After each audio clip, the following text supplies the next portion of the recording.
Hai semuanya, selamat datang kembali bersama Movie Crop. Gimana kabarnya nih?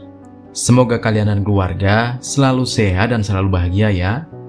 Di video kali ini, Mimin akan kembali menceritakan sebuah alur cerita dari sebuah film dengan judul Blue Lagoon. Film ini mengisahkan sepasang muda-mudi yang memiliki kepribadian saling bertolak belakang, terdampar di sebuah pulau terpencil selama lebih dari 100 hari. Dan akhirnya mereka menjalani kehidupan di pulau itu. Nah, gimana kisah dari film ini? Nggak usah lama-lama lagi. Langsung aja Mimin ceritain filmnya.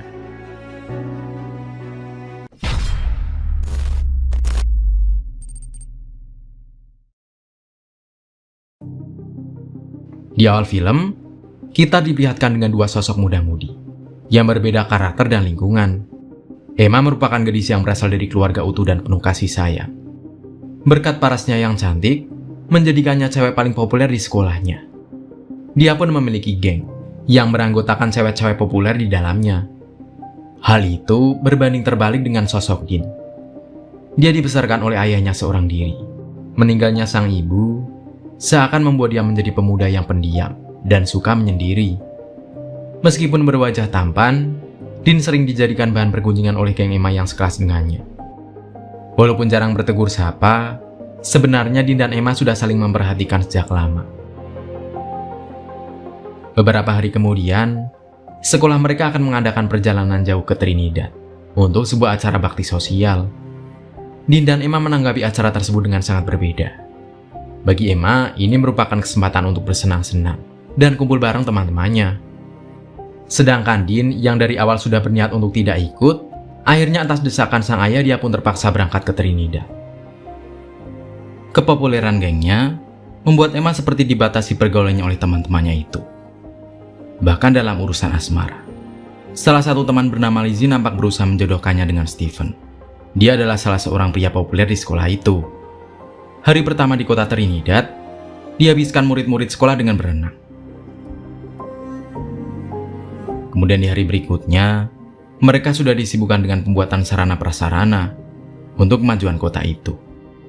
Di malam hari setelah selesai video call dengan kedua orang tuanya, Emma langsung diajak bersenang-senang oleh gengnya. Malam itu akan diadakan pesta di sebuah kapal. Stephen yang dijodohkan dengan Emma berharap gadis cantik itu mau bersenang-senang dengannya di acara tersebut. Emma yang dari awal tak tertarik dengan Stephen, terlihat jijik setelah melihat Stephen sedang beradu mulut dengan cewek lain. Tak berselang lama di tengah keriuhan pesta, datanglah polisi setempat yang akan sidak di kapal itu. Membuat sebagian besar remaja nakal di kapal itu langsung kalang kabut, membuang obat-obatan yang mereka bawa. Namun naas, saat itu Emma yang berdiri di tepian kapal, tanpa sengaja dia tersenggol oleh temannya, menyebabkan dirinya jatuh ke lautan lepas. Din yang melihat Emma terjatuh langsung menceburkan diri demi menolong Emma. Dengan menaiki skoci kapal yang sudah terapung sedari awal, Din dan Emma berhasil selamat setelah menaiki skoci itu. Din yang takut terlibat dengan kepolisian, nekat melepas tali yang menghubungkan antara kapal dan skoci yang mereka naiki. Namun badai tiba-tiba muncul, membuat Emma panik dan memaksa Din untuk kembali ke kapal. Tapi sialnya, skoci mereka sudah terlanjur mengapung jauh ke lautan lepas. Hingga pada akhirnya, sebuah ombak besar mengempas skoci yang mereka naiki. Keesokan harinya bertepatan dengan berakhirnya bakti sosial dari sekolah mereka, para murid bersiap untuk pulang ke tempat asal mereka. Dengan wajah cemas, Lizzie melaporkan ke seorang guru tentang hilangnya Emma sejak kemarin malam. Pada akhirnya rombongan itu menyadari kalau Din juga tidak hadir di antara mereka. Sementara itu di tengah lautan, Din dan Emma yang selamat dari terjangan ombak semalam terlihat sedang berdebat dan saling menyalahkan atas kesialan yang menimpa mereka. Suasana pun makin panas karena perbedaan karakter yang mereka miliki. Namun, pertikaian itu mereda seiring terlihatnya sebuah pulau yang terletak beberapa kilometer dari tempat mereka mengapung. Mereka berusaha dengan keras mendayung untuk sampai di pulau itu.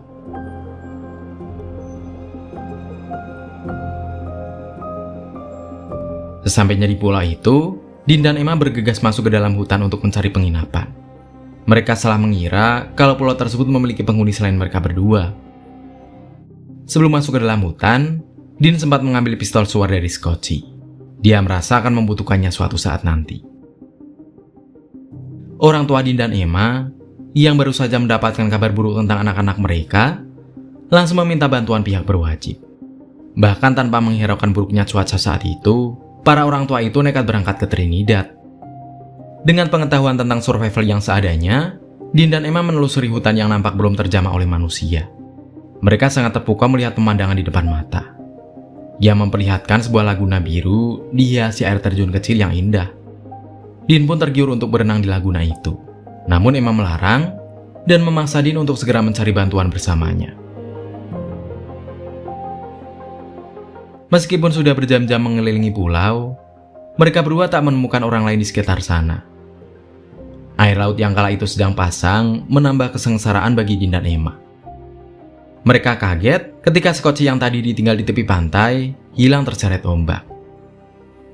Dengan sisa cemilan yang ada, Dean dan Emma pun makan malam bersama, sebelum akhirnya mereka terlelap di pinggir pantai. HP yang mereka miliki juga tak berguna, karena tidak adanya sinyal di pulau itu. Pagi harinya, Emma berinisiatif menuliskan kode SOS di hamparan pasir di pinggir pantai. Untungnya persediaan air tawar di pulau itu sangatlah banyak. Ketika Emma sedang mengisi air minum di sungai, dia merasa ada yang mengawasinya dari dalam hutan. Lingkungan yang asing memaksa mereka berdua untuk menyesuaikan diri.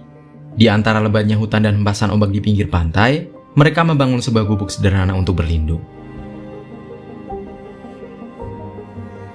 Kekayaan alam di pulau terpencil itu sepertinya tak akan membuat mereka kelaparan. Perut mereka pun terisi oleh buah-buahan yang tumbuh subur di tempat itu.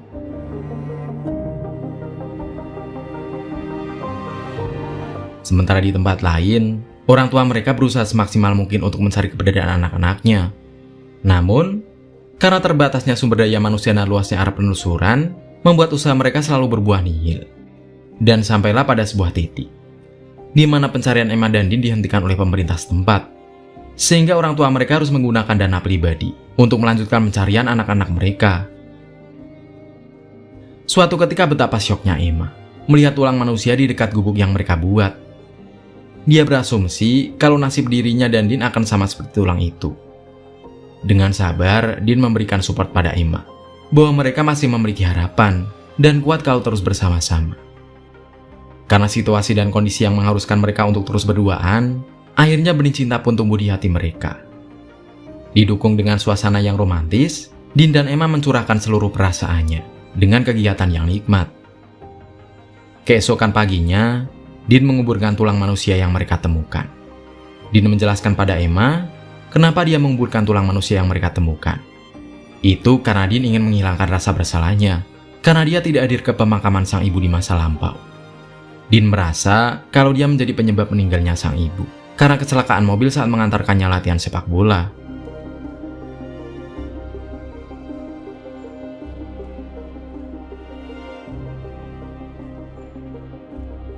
Semakin lama bersama, cinta mereka berdua pun semakin kuat.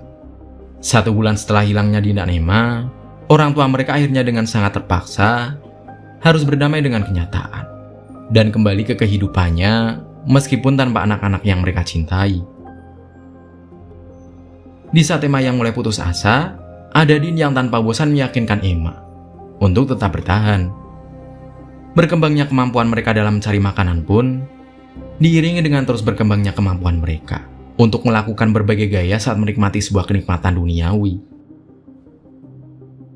Emma mengaku pada Dean bahwa dia adalah pria yang pertama kali membuka segelnya. Meskipun sempat kaget, Dean berterima kasih pada Emma, karena Emma telah memberikan harta yang paling berharga dari dirinya.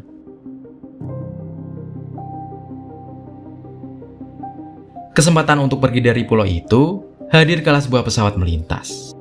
Namun harapan mereka seketika pupus, karena mereka tidak menemukan pistol suara yang ada di tas, yang biasanya mereka pakai untuk menyimpan barang. Emma merasa ada orang lain di pulau itu yang sengaja mencuri barang-barang mereka. Kejadian itu memicu kesalahpahaman di antara mereka. Saat sedang menelusuri asal suara asing dari dalam hutan, tiba-tiba muncul seekor panter di hadapannya. Naluri berburu dari hewan liar itu pun muncul seketika, dan hewan itu langsung mengejar Dean. Dean yang semakin tangkas untuk bertahan hidup, nampak tahu betul apa yang harus diperbuat saat itu. Emma yang panik juga ikut berlari ke arah Dean, dan akhirnya dia menemukan panter terkapar di hadapan Dean. Hari demi hari pun berlalu. Orang tua dan teman-teman sepasang remaja itu mulai membiasakan diri tanpa kehadiran Dinda Nema.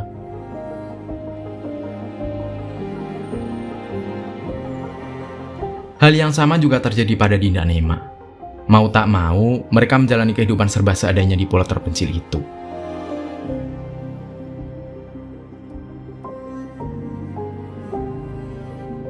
Suatu hari, ketika mereka sedang santai di bawah rindangnya pohon, tiba-tiba satu persatu barang mereka yang hilang jatuh dari atas pohon itu. Dan terkuaklah pelaku pencurian selama ini adalah seekor monyet. Beruntung, pistol suar yang sempat dicari-cari akhirnya kembali ke tangan mereka. Saking senangnya Emma langsung menembakkan pistol suar itu ke langit. Din yang nampak bahagia hidup di pulau terpencil itu berdua bersama Emma, tak senang karena perbuatan Emma. Akhirnya mereka pun kembali bertengkar, sebab Emma sudah sangat jenuh berada di sana. Karena merasa saling membutuhkan satu sama lain, perselisihan mereka pun hanya berlangsung sebentar saja. Dan suatu kebetulan, saat Emma menembakkan pistol suar tadi, ada sebuah helikopter yang melintas. Hingga muncullah helikopter yang sepertinya mencari asal dari tembakan itu. Dan hari itu menjadi hari terakhir mereka tinggal di pulau terpencil itu. Keluarga dan teman-temannya yang sempat putus asa akan keselamatan Dinda dan Emma begitu bahagia menyambut kepulangan mereka berdua. Emma langsung dikerubungi oleh para keluarga dan teman-temannya. Berbeda dengan Din yang nampak sedih karena tak bisa lagi bersama Emma. Di malam pertama kepulangan mereka, Din nekat menyelinap ke kamar Emma melalui jendela untuk sekedar bertanya kondisi dari gadis yang dicintainya itu. Emma berharap kehadiran Din di pesta kembalinya Emma yang diadakan oleh keluarganya.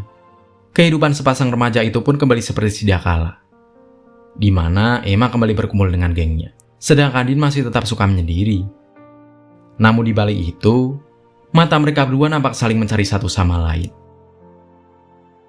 Dengan memakai taksido yang membuat Din nampak lebih dewasa, Din datang ke pesta Emma. Di tengah rintik hujan malam itu, Din berdiri menunggu Emma untuk sadar akan kedatangannya. Emma yang memang sudah jatuh cinta pada Din, tanpa pikir panjang ikut basah-basahan bersama pria yang dia cintai. Hingga akhirnya, Din dan Emma berdansa di bawah rintik hujan, mengingatkan kembali kebersamaan mereka berdua di sebuah pulau yang dianggap mereka sebagai surga. Kemudian, film pun berakhir.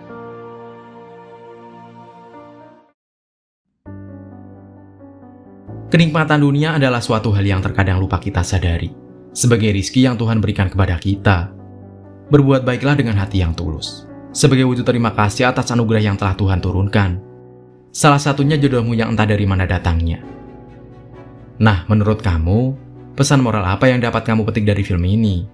Dan seperti biasa nih, dari 1 sampai 10, berapa nilai yang mau kamu kasih buat film ini? Tulis pendapatmu di kolom komentar ya. Itulah alur cerita film Blue Lagoon The Awakening. Terima kasih yang sudah nonton cerita ini sampai akhir, dan sampai ketemu di pembahasan film selanjutnya. Mimin pamit, dadah.